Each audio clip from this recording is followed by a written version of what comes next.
Welcome back to the program. Let's go live now to Liberal MP, the member for Casey, Aaron Violi. Aaron, this polling out today, the Newspoll, it's got some concern about the budget, but the government's overall numbers are up. The Prime Minister's numbers have improved as well. Is that a concern to you?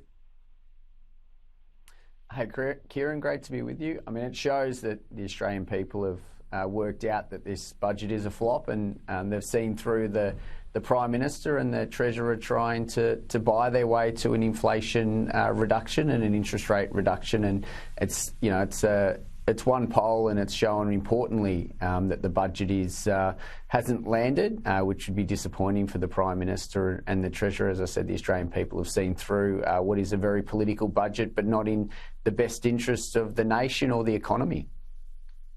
Does it just take a while for those voters to see the money show up in their pay packets from July 1 with the tax cuts?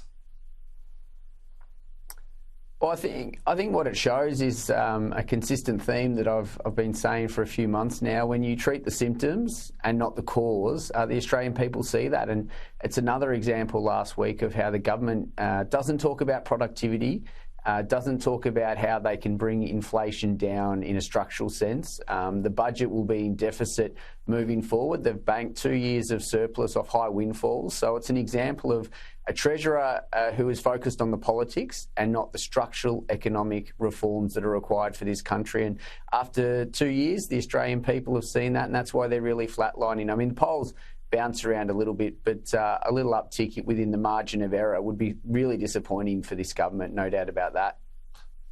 With the budget reply, the big ticket item was the commitment to reduce the net migration number, or the permanent migration number, and then the opposition leader gave some clarity as to the net migration number down to 160,000 a year.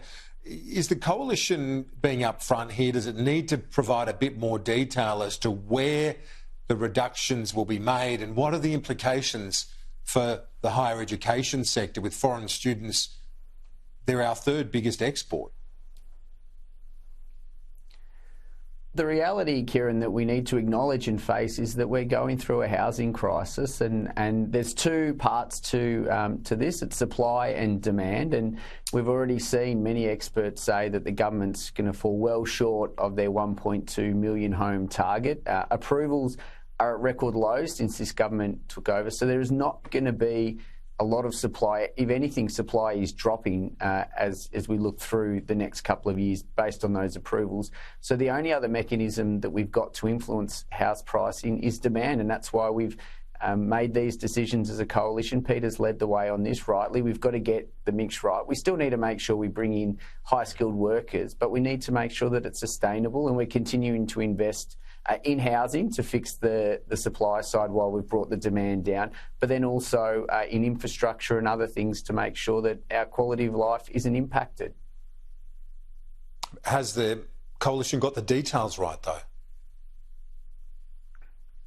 Well, we need to continue to work through talking to stakeholders and getting that balance right. We need to get the balance right, but I think most Australians would agree that the international student levels is very high, and that's having an impact. So that is a number that should come down. We need to, as I said, protect skilled workers and make sure we're bringing in the right number of skilled workers. I did see that, and nothing against accountants, but I saw that accountants are quite high on that list of skilled migrants that come in. I think that's an area, for example, that we could bring down. I know for my community with hospitality, chefs and cooks is something we need to make sure we continue to bring in. Nurses, obviously, and teachers. So it's about making sure we bring the number down, but we get that balance right and we make it a better Australia, absolutely.